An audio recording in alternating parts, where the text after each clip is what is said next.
Assalamualaikum warahmatullahi wabarakatuh.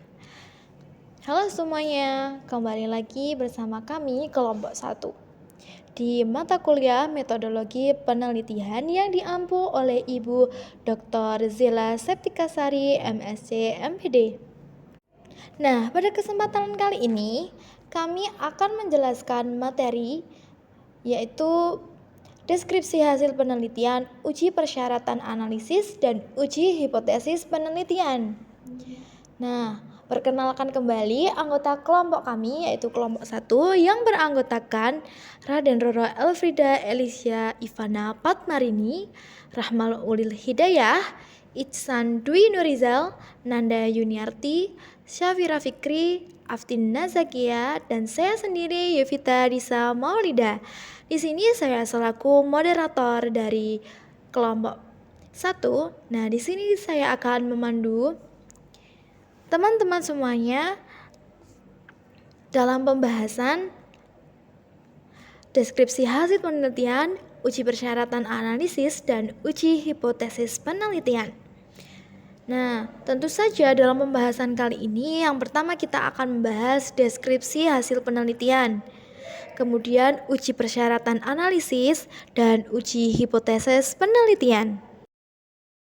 Hasil penelitian studi kasus SD Negeri Daratan menghadapi beberapa permasalahan dalam proses pembelajaran dan lingkungan sekolah.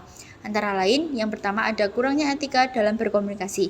Peserta didik sering menggunakan bahasa yang kurang sopan, menunjukkan perlunya penanaman nilai etika dan adab. Yang kedua, ada lingkungan yang minim teks. Keterbatasan variasi materi dan media pembelajaran membuat suasana yang kurang mendukung perkembangan literasi. Yang ketiga, disiplin seragam. Banyak siswa yang termasuk petugas upacara tidak mematuhi aturan berseragam saat upacara. Yang terakhir ada kendala akademik. Numerasi. Siswa kelas 6 mengalami kesulitan berhitung, terutama perkalian angka di bawah angka 10. Yang kedua ada literasi. Banyak siswa baik di kelas rendah maupun kelas tinggi belum lancar membaca. Selanjutnya hasil penelitian. Penelitian ini dilakukan di SD Negeri Daratan, Kecamatan Minggir, Kabupaten Sleman, dengan tujuan mengidentifikasi permasalahan dalam proses pembelajaran dan lingkungan sekolah. Subjek penelitian meliputi kepala sekolah, guru, dan siswa. Data dikumpulkan melalui wawancara untuk memahami kondisi pembelajaran, interaksi guru dan siswa, serta tantangan yang dihadapi oleh sekolah.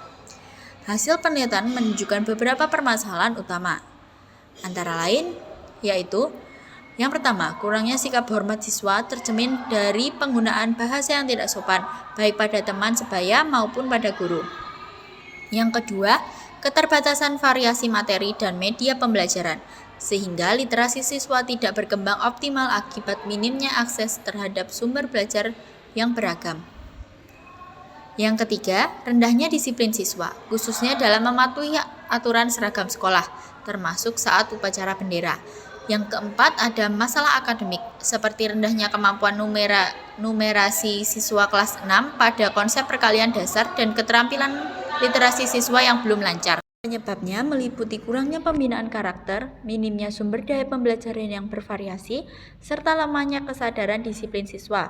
Untuk mengatasi hal ini, peneliti merekomendasikan program pembinaan karakter dengan fokus pada etika komunikasi, penyediaan materi pembelajaran yang menarik dan beragam, penguatan disiplin melalui sosialisasi dan penghargaan, penggunaan metode pembelajaran yang interaktif seperti permainan edukatif atau teknologi berbasis aplikasi. Implementasi rekomendasi ini diharapkan mampu menciptakan lingkungan belajar yang kondusif, mendukung pengembangan akademik, karakter, dan kedisiplinan siswa, serta meningkatkan kualitas pendidikan secara keseluruhan. Nah, kemudian pembahasan yang kedua yaitu uji persyaratan analisis. Nah, uji persyaratan analisis adalah tahap yang paling penting dalam analisis statistik untuk memastikan bahwa data yang digunakan memenuhi asumsi atau persyaratan tertentu. Nah, uji ini bertujuan untuk menentukan metode analisis statistik yang tepat. Nah, berikut adalah beberapa uji persyaratan analisis yang umum untuk dilakukan. Yang pertama ada uji normalitas. Kenapa data analisis harus melakukan tahapan-tahapan pengujian? Nah, karena data dengan distribusi normal merupakan salah satu syarat yang harus dipenuhi saat akan melakukan perhitungan analisis statistika. Analisis statistika parametrik digunakan untuk menguji parameter populasi melalui analisis statistik atau untuk menguji ukuran populasi melalui data sampel. Nah, namun untuk melakukan uji analisis statistik, data itu harus berdistribusi normal. Untuk membuktikan bahwa data yang berdistribusi normal itu dapat dilakukan dengan uji normalitas. Uji normalitas kemudian dapat digunakan untuk membuktikan bahwa sampel berasal dari populasi yang berdistribusi normal atau populasi tersebut berdistribusi normal. Banyak metode yang dapat digunakan untuk membuktikan normalitas data. Nah, berikut adalah contoh studi kasus uji normalitas manual dengan menggunakan metode chi-square. Nah, ditampilkan data sebagai berikut. Tabel di samping ini adalah tabel yang berisikan nilai kemampuan pemecahan masalah siswa sekolah dasar. Nah, yang dimana pada kolom pertama berisikan nomor absen dan kolom kedua itu berisikan nilai kemampuan pemecahan masalah siswa. Nah, kemudian penyelesaiannya yaitu langkah yang pertama adalah merangkum data dari variabel. Nah, yang selanjutnya menentukan banyak kelas interval. Rumus untuk mencari nilai interval adalah A sama dengan 1 ditambah 3,3 log dalam kurung N. Dengan K sama dengan banyak kelas intervalnya dan N adalah banyaknya data. Nah, pada kasus ini banyak kelas intervalnya adalah 6. Lanjut ke langkah selanjutnya, menentukan panjang kelas. Nah, rumus menentukan panjang kelas adalah P sama dengan R per K. Dengan P adalah panjang kelas interval dan R adalah rentang atau jangkauan dan K adalah banyak kelas interval. Pada kasus ini ditemukan panjang kelas yaitu 4. Nah, kemudian kita langkah selanjutnya membagi luas kurva normal menjadi 6. Karena banyak kelas intervalnya tadi adalah 6, maka luas kurva normalnya dibagi menjadi 6. Nah, ditemukan masing-masing luasnya adalah 2,7%, 13,34%, 33,96%, 33,96%, 13,34%, dan yang terakhir 2,7%. Langkah selanjutnya yaitu menghitung integral H atau frekuensi harapan dengan mengalihkan presentase luas tiap bidang kurva normal dengan jumlah anggota sampelnya atau N. Memasukkan nilai atau harga ke setiap tabel kolom. Nah, setelah kita melewati langkah-langkah di atas tadi, kemudian hasilnya kita masukkan ke dalam rumus menghitung nilai chi-square, yaitu rumusnya sigma N I sama dengan 1 sama dengan F0 dikurangi FH kuadrat dibagi dengan FH, kemudian dikalikan dengan X kuadrat. Menghitung nilai chi-square dengan rumus tadi dan nilai dari hasil perhitungan tadi dimasukkan ke dalam tabel chi-square yang berada di samping ini. Menguji normalitas data nilai X kuadrat sama dengan 7,6 dibandingkan dengan chi-square tabel dengan tingkat kesalahan alfa sama dengan 0,05 dan dk dalam kurung n dikurang 1 sama dengan 5. Nilai chi-square tabel yang didapat sebesar 11,07. Kriteria pengambilan keputusan yaitu yang pertama, apabila nilai X kuadrat kurang dari chi-square tabel, maka data dinyatakan berdistribusi normal atau X kuadrat hitung lebih kecil sama dengan X kuadrat tabel. Nah, yang kedua, apabila nilai X kuadrat lebih dari chi square tabel, maka data dinyatakan tidak berdistribusi normal. Nah, berdasarkan perhitungan pada tabel 1.2 atau tabel hasil chi-square tadi, diperoleh nilai chi-square hitung sebesar 7,6 dan chi-square tabel sebesar 11,07. Karena X kuadrat hitung kurang dari X kuadrat tabel, maka dapat disimpulkan bahwa data sampel berasal dari populasi yang berdistribusi normal. Nah, uji yang kedua yaitu ada uji homogenitas. Nah, uji homogenitas merupakan uji prasyarat dalam analisis statistika yang harus dibuktikan apakah dua atau lebih kelompok data sampel berasal dari populasi dengan variasi yang sama atau tidak. Nah, dengan kata lain, homogenitas berarti himpunan data yang akan diteliti memiliki ciri khas atau karakteristik yang sama. Pengujian homogenitas dilakukan untuk memberikan keyakinan bahwa kelompok data yang dimanipulasi dalam serangkaian analisis berasal dari populasi yang memiliki varians homogen. Sebagai contoh, peneliti akan melakukan penelitian yang bertujuan untuk mengetahui metode pembelajaran apa yang cocok digunakan pada siswa kelas 5. Maka yang akan diuji homogenitasnya adalah metode yang akan dijadikan sampel penelitian, yaitu misalnya metode ceramah dan metode diskusi. Nah, berikut adalah contoh studi kasus uji homogenitas manual menggunakan uji Bartlett. Nah, uji Bartlett umumnya digunakan untuk mengetahui varians atau keragaman lebih dari dua kelompok data, atau bisa juga disebut dengan K lebih besar dari 2. Nah, langkah-langkah uji homogenitas dengan uji Bartlett yaitu yang pertama, kita menghitung varian setiap kelompok, kemudian menentukan derajat kebebasan atau disingkat dengan DK dari masing-masing kelompok dengan menggunakan rumus DK sama dengan N dikurangi 1. Nah, setelah itu kita menghitung log varians atau log S kuadrat setiap kelompok. Kemudian kita mencari nilai DK log S kuadrat setiap kelompok.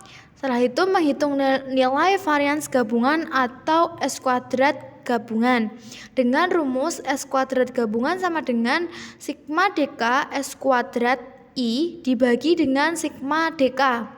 Kemudian setelah itu kita mencari nilai Bartlett atau B dengan rumus B sama dengan sigma DK dengan log S kuadrat gabungan. Kemudian kita menghitung chi square atau X kuadrat dengan rumus X kuadrat sama dengan in 10 dikalikan dengan B dikurangi sigma DK log S kuadrat I. Nah, berikut adalah data nilai siswa.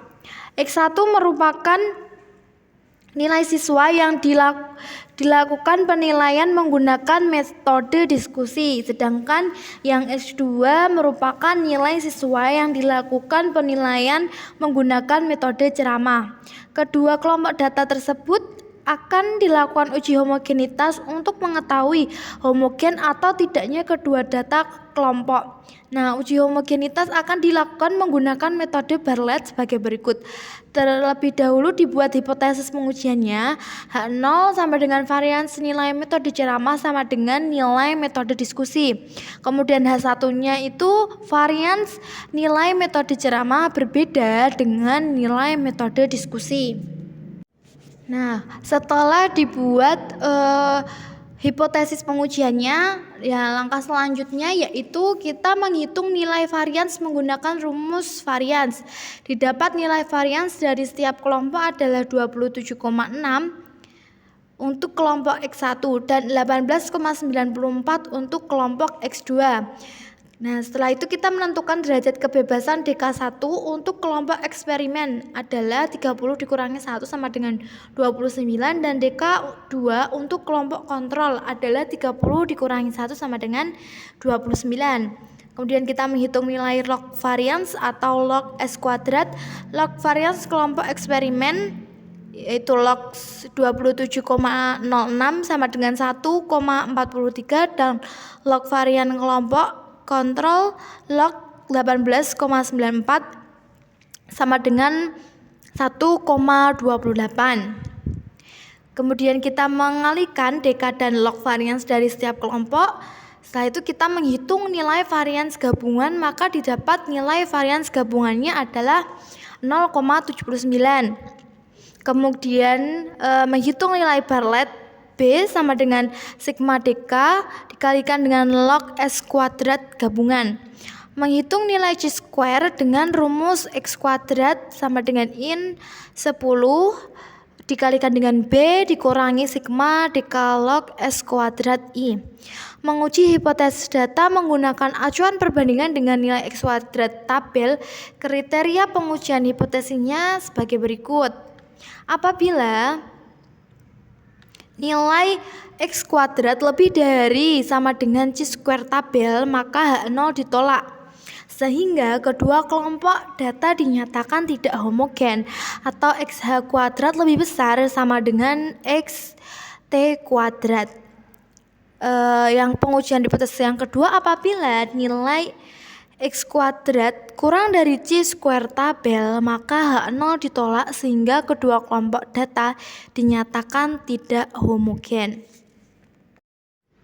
Nah, kita lanjut ke uji berikutnya, yaitu ada uji linearitas. Uji linearitas dilakukan dengan tujuan untuk mengetahui apakah hubungan antara variabel bebas dan variabel linier.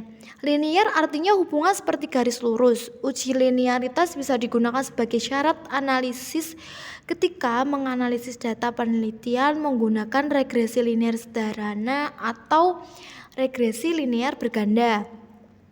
Pengujian ini bertujuan untuk mengetahui apakah hubungan antara variabel bebas dan variabel terikat penelitian linier. Konsep linearitas mengacu pada pemahaman apakah suatu variabel independen dapat digunakan untuk memprediksi variabel dependen dalam suatu hubungan tertentu. Verifikasi hubungan linier dapat dilakukan dengan menggunakan metode Bivaret plot, linearity test and curve estimation atau analisis residual. Linearitas data biasanya menciptakan korelasi atau regresi linier dengan asumsi bahwa variabel penelitian yang dianalisis diverifikasi linier. Nah, berikut ada contoh studi kasus beserta penyelesaiannya. Ada seorang guru ingin meneliti hubungan motivasi belajar terhadap prestasi peserta didik. Oleh karena itu, sebelum dilakukan analisis lanjutan, terlebih dahulu dilakukan uji linearitas terhadap kedua data. Nah, dengan tabel di samping ini adalah data motivasi dan prestasi. Nah, bagaimana cara penyelesaiannya? Kita dapat menyelesaikan uji linearitas dengan menggunakan SPSS. Nah, yang pertama itu caranya tentu akan dibuatkan terlebih dahulu variabel pada variabel view, kemudian input data pada data view. Kemudian lakukan uji linearitas dengan cara klik analyze, pilih compare means, kemudian klik means. Kemudian pilih menu option. Saat muncul kotak dialog, beri tanda centang pada test for linearity. Kemudian klik continue, lalu OK. Cara membaca output SPSS sendiri. Pengujian kita bagaimana cara membaca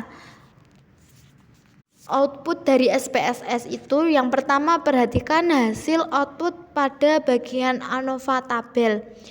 Kemudian yang kedua, pengujian linearitas melalui SPSS menggunakan acuan probabilitas kriteria pengambilan keputusan. Nah, berikut adalah kriteria pengambilan keputusan. Yang pertama, jika nilai sign deviation from linearity lebih dari 0,05, maka terdapat hubungan yang linear antara kedua variabel. Kemudian yang kedua, jika nilai sign deviation from linearity kurang dari 0,05, maka tidak terdapat hubungan yang linear antara kedua variabel. Nah, yang ketiga ini ada pengujian linearitas melalui SPSS menggunakan nilai F. Nah, pengujian linearitas dapat juga dilakukan menggunakan nilai F jika sign deviation from linearity-nya sama dengan 0,05. Nilai F hitung dapat dilihat pada F deviation from linearity dan nilai F tabel dapat dicari dengan melihat pada tabel distribusi F dengan acuan perbandingan DF banding DF within group. Nah, kriteria pengambilan keputusannya bagaimana? Nah, berikut adalah kriteria pengambilan keputusannya. Yang pertama, jika nilai F hitung lebih kecil dari F tabel, maka terdapat hubungan yang linear antara kedua variabel. Sebaliknya, jika nilai F hitung lebih besar dari F tabel, maka tidak terdapat hubungan yang linear antara kedua variabel. Berdasarkan hasil output diperoleh, nilai dari sign deviation from linearity adalah 0,982.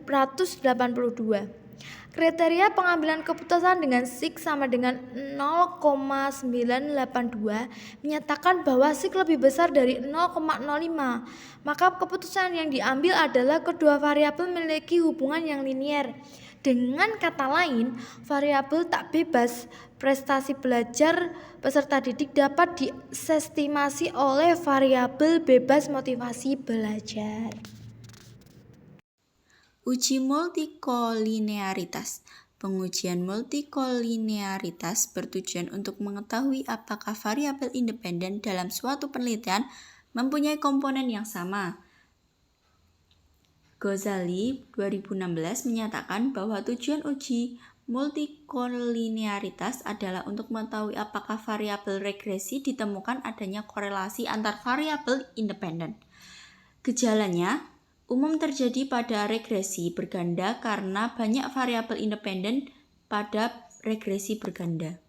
Contohnya, studi kasus uji multikolinearitas beserta penyelesaiannya menggunakan SPSS. Seorang peneliti ingin mengetahui pengaruh kreativitas dan motivasi belajar terhadap prestasi belajar.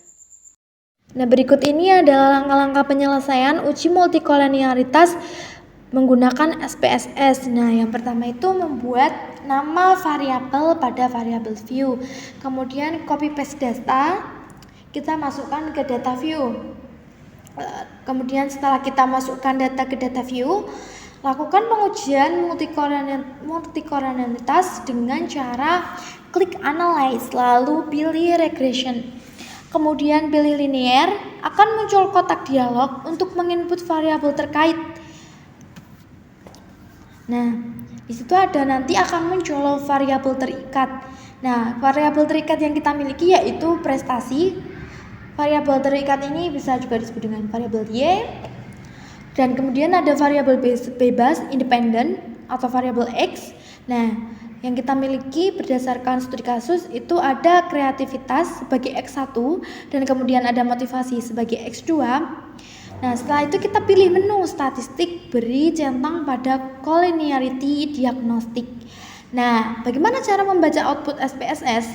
Yang pertama kita perhatikan hasil output pada bagian coefficients.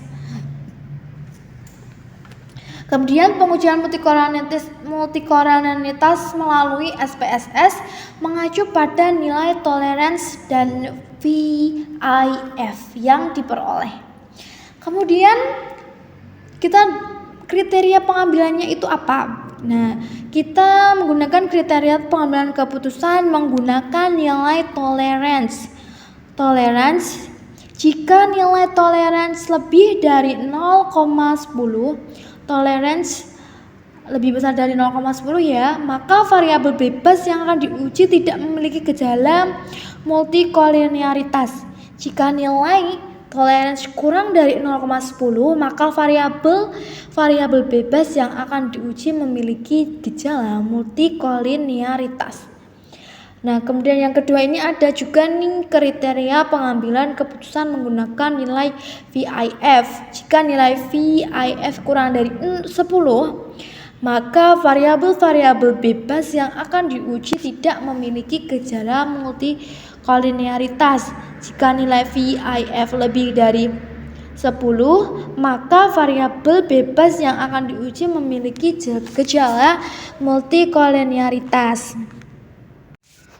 Nah, maka dapat disimpulkan nilai toleransi pada data sebesar data yang kita miliki ini sebesar 0,771 lebih besar dari 0,10. Nah, berdasarkan kriteria pengambilan keputusan uji multikolinearitas menggunakan nilai tolerance, jika nilai tolerance lebih dari 0,10 maka tidak terdapat gejala multikolinearitas. Nah, berarti kan data kita ini tidak. Berikut ini adalah langkah-langkah penyelesaian uji multikolinearitas menggunakan SPSS. Nah, yang pertama itu membuat nama variabel pada variabel view. Kemudian copy paste data, kita masukkan ke data view. Lebih kecil dari Kemudian 10. setelah kita masukkan data ke data view, lakukan pengujian multikolinearitas dengan cara klik analyze lalu pilih regression. Kemudian pilih linear, akan muncul kotak dialog untuk menginput variabel terkait. Keputusan menggunakan VIF juga tidak terdapat dan nanti akan muncul variabel terikat. Nah, variabel terikat yang kita miliki yaitu prestasi. Variabel terikat ini bisa juga disebut dengan variabel Y, kreativitas dan kemudian ada variabel bebas independen atau variabel X. Nah, yang kita miliki berdasarkan studi kasus itu ada kreativitas sebagai X1 dan kemudian ada motivasi sebagai X2. Nah, setelah itu kita pilih menu statistik beri centang pada collinearity diagnostik. Nah, bagaimana cara membaca output SPSS? Yang pertama kita perhatikan hasil output pada bagian koefisien untuk mengestimasi variabel prestasi. Kemudian pengujian multikolinearitas melalui SPSS mengacu pada nilai tolerance dan VIF yang diperoleh. Kemudian analisis kriteria pengambilannya itu apa? Nah, kita menggunakan kriteria pengambilan keputusan menggunakan nilai tolerance. Jika nilai tolerance lebih dari 0,10, tolerance lebih besar dari 0,10 ya, maka variabel bebas yang akan diuji tidak memiliki gejala multikolinearitas. Jika nilai tolerance kurang dari 0,10, maka variabel bebas yang akan diuji memiliki gejala multikolinearitas. Nah, kemudian yang kedua ini ada juga nih kriteria pengambilan keputusan menggunakan nilai VIF. Jika nilai VIF kurang dari 10, maka variabel-variabel bebas yang akan diuji tidak memiliki gejala multikolinearitas. Jika nilai VIF lebih dari 10, maka variabel bebas yang akan diuji memiliki gejala multikolinearitas. Observasi yang satu dengan observasi yang lain. Nah, contoh studi kasus uji heterokodasisitas dan penyelesaiannya menggunakan SPSS. Nah, di sini ada tabel data, motivasi, dan prestasi. Nah, langkah-langkah penyelesaian uji heterokodasisitas menggunakan scatter. Nah, gejala ada atau tidaknya heterokodasisitas suatu model analisis regresi dapat dicari tahu dengan menggunakan metode scatter. Nah, metode scatter ini berbentuk diagram plot bersumbu Y dan X. Langkah-langkahnya sebagai berikut. Buatkan nama variabel di variabel view, setelah itu masukkan data sesuai variabelnya di data view. Selanjutnya klik analyze lalu pilih regression. Terakhir pilih linear pada bagian kotak dialog. Pilih dan masukkan prestasi ke kolom dependent serta pilih dan masukkan motivasi ke kolom independen. Masih dalam kotak dialog ini, setelah memasukkan variabel dependent dan independent, selanjutnya pilih menu plots.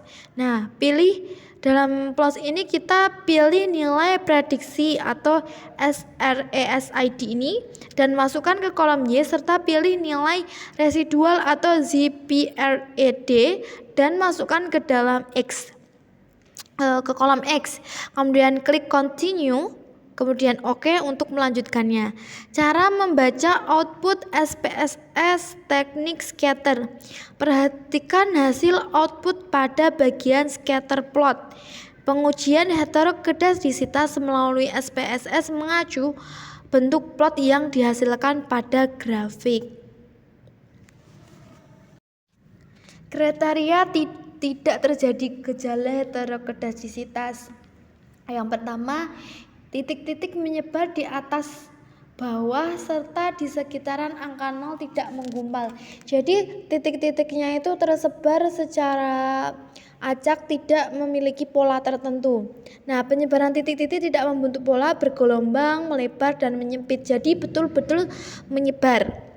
Nah, perhatikan output scatter pada gambar di samping. Terlihat bahwa titik-titik menyebar luas di atas, di bawah, dan sekitar angka 0. Selain itu, titik-titik yang dihasilkan tidak membentuk pola bergelombang.